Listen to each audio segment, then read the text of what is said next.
Baik, selamat sore untuk kita semuanya. Perkenalkan, nama saya Christian Stiu dengan NIM 16230300033. Saya dari jurusan Sosiologi, Fakultas Ilmu Sosial dan Politik. Tujuan dari pembuatan video ini yakni demi pemenuhan dari tugas UAS mata kuliah Sosiologi Terapan yang diasuh oleh Bapak Lazarus J. Hamad, SOS MA. Pada kesempatan kali ini, saya akan mempresentasikan hasil analisis saya mengenai pandemi COVID-19 dengan menggunakan metode Rosipi.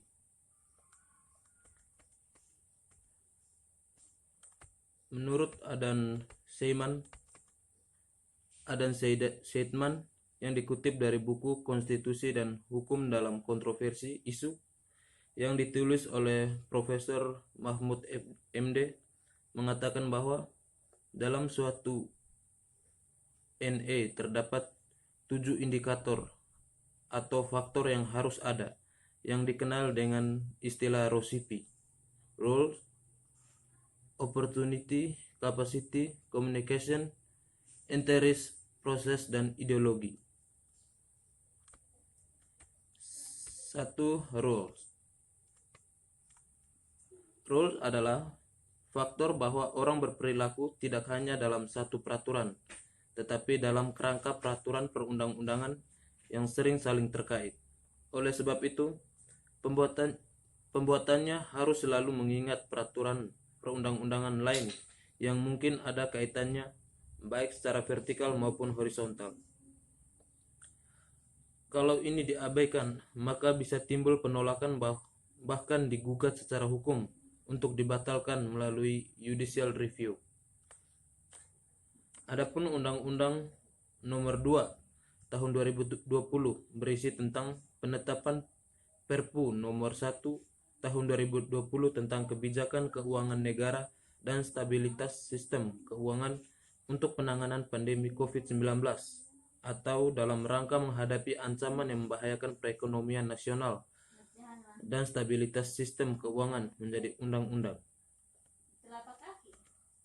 Sekarang ketika flu biasa, batuk-batuk, sesak nafas, atau ada penyakit bawaan dan meninggal, rezim kesehatan dimasukkan ke dalam kategori COVID-19. Dalam penanganan COVID-19, pemerintah menyalurkan dana yang besar kepada pihak rumah sakit yang menangani pasien COVID-19. Para pasien yang terpapar oleh COVID-19, segala perawatan dan medis ditanggung oleh pemerintah. Sekarang ketika flu biasa, batuk-batuk, sesak nafas, atau ada penyakit bawaan dan meninggal, rezim kesehatan dimasukkan ke dalam kategori COVID-19. Rezim kesehatan membuat peraturan tersendiri, karena peraturan pemerintah telah ditetapkan rumah sakit yang menangani pasien yang terpapar oleh COVID-19, biayanya ditanggung oleh pemerintah.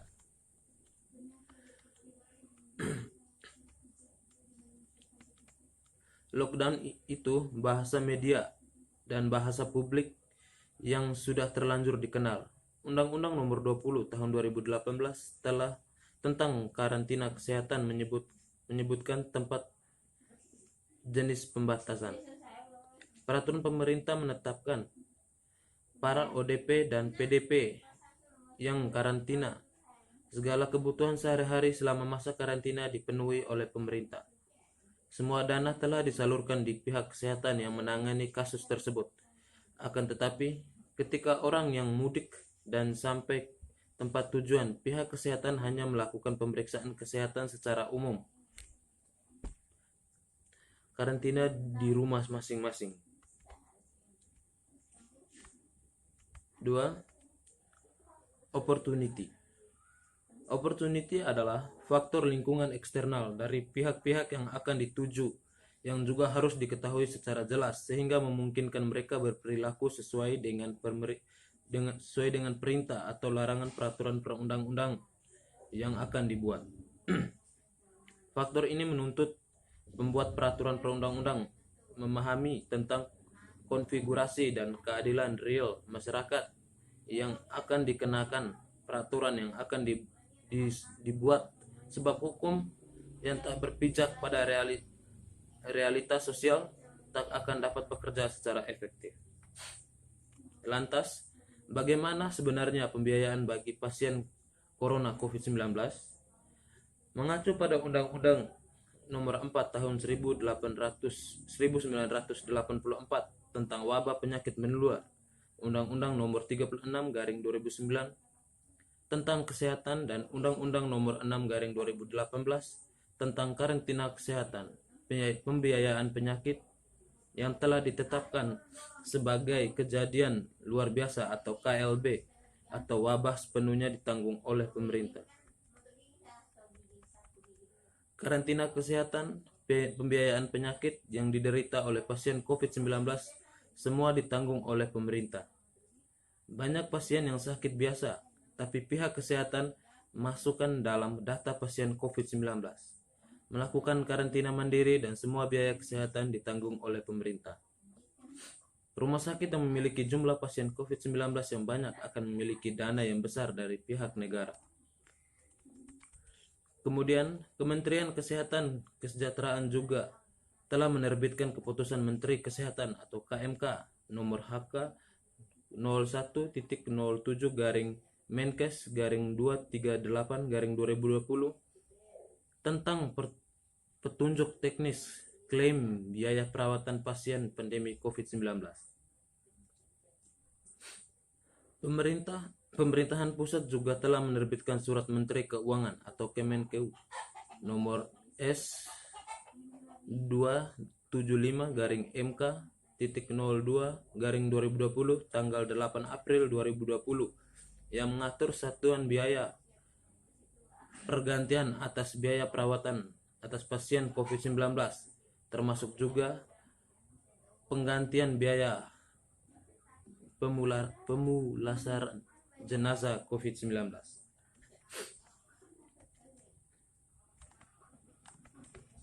Banyak pasien yang meninggal karena punya penyakit bawaan atau karena flu dan batuk biasa terus meninggal. Pasien tersebut termasuk dalam pasien COVID-19. Atas biaya perawatan dari kesehatan semua telah ditanggung oleh pemerintah. Ketika pasien tersebut meninggal, dari pengurusan jenazah sampai ke pemakaman semua diurus oleh pihak kesehatan.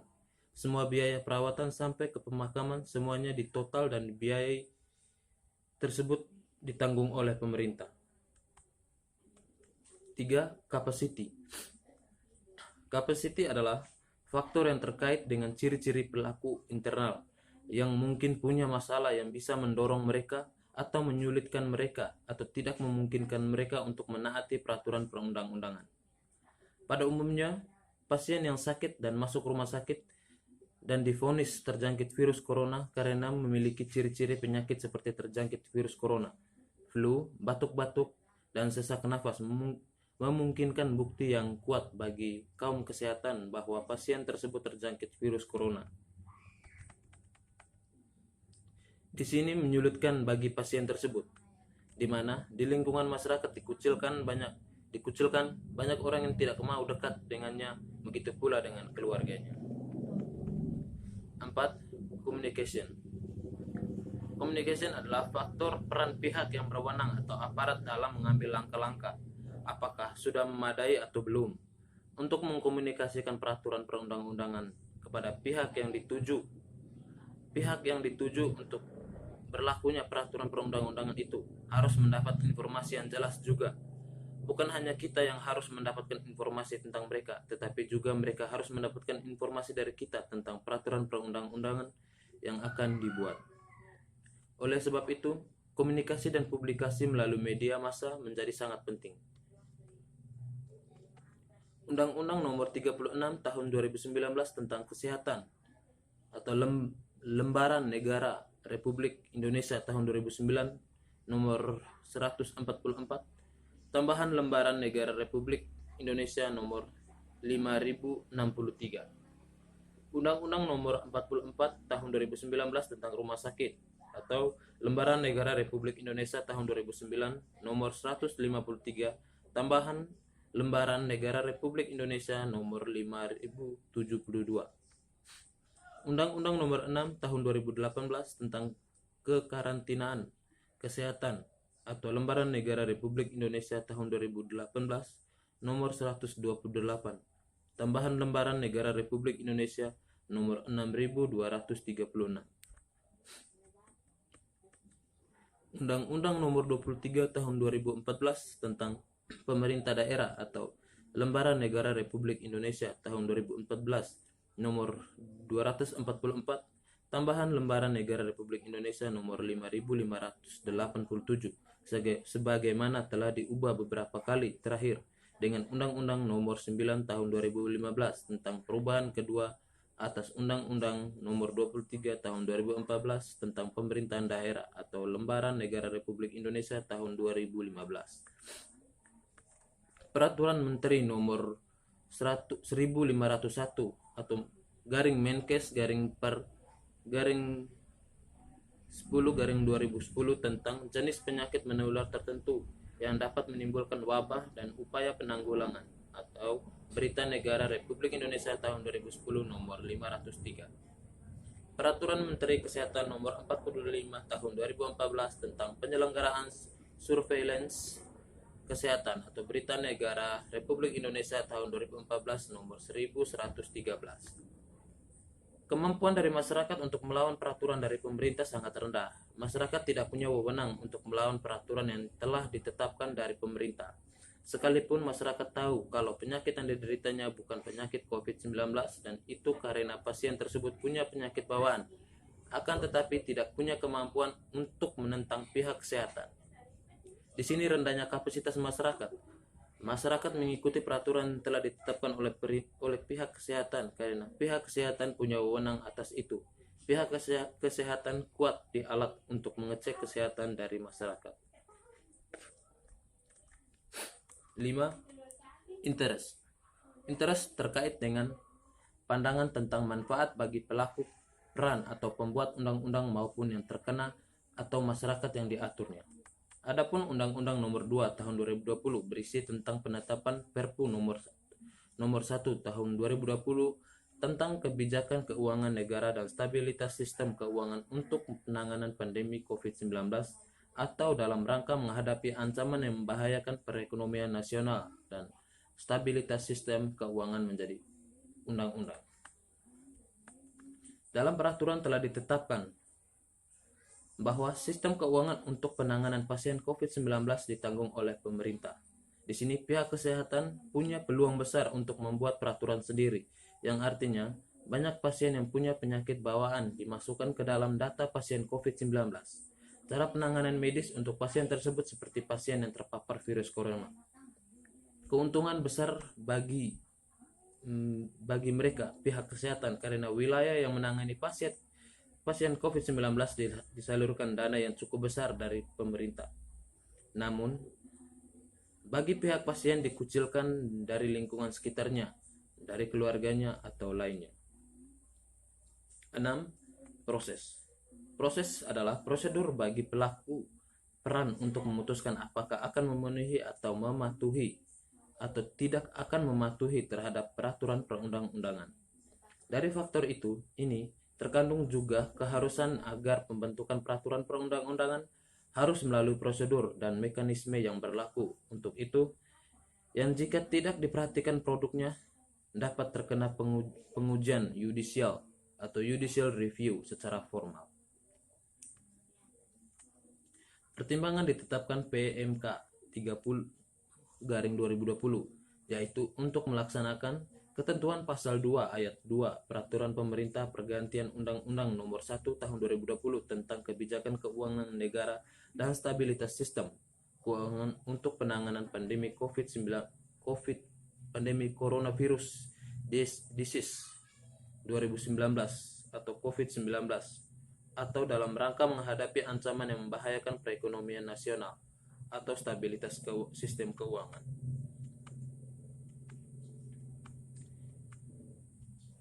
Peraturan Menteri.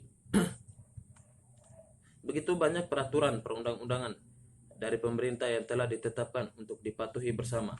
Namun, di sisi lain ada yang melanggar peraturan tersebut. Tim COVID-19 mempunyai kapasitas untuk melanggar peraturan tersebut karena mereka mempunyai bukti tersendiri, yaitu dengan pemeriksaan alat kesehatan kepada pasien yang sakit, bukan sakit karena COVID-19, melainkan karena mempunyai penyakit bawaan. Pasien tersebut mereka masukkan ke dalam data pasien COVID-19. Begitu banyak pasien yang divonis terjangkit virus corona, maka semakin banyak pula dana yang masuk dalam penanganan kasus tersebut.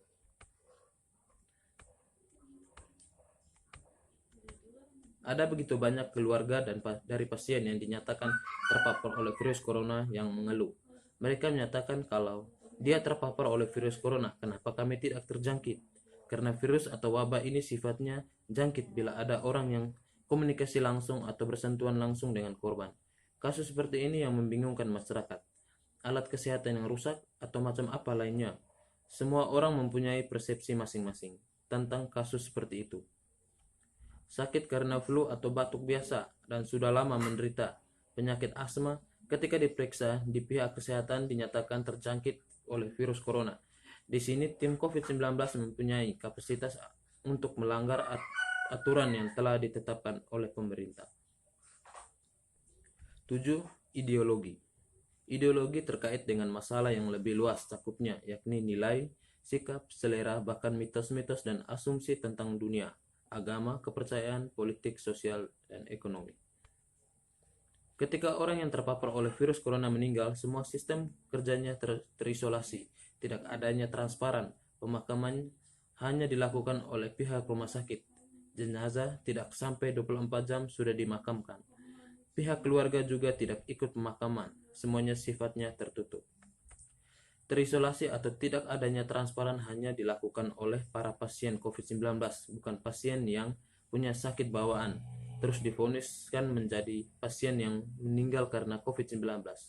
Pemakamannya jauh dari keluarga, jauh dari keramaian, begitu meninggal langsung diurus kubur. Tidak ada keluarga yang diperbolehkan untuk mengikuti proses pemakaman. Semuanya jalan sesuai dengan ideologi dari pihak tim penanganan COVID-19. Baik, sekian video presentasi dari saya. Atas perhatiannya saya ucapkan terima kasih.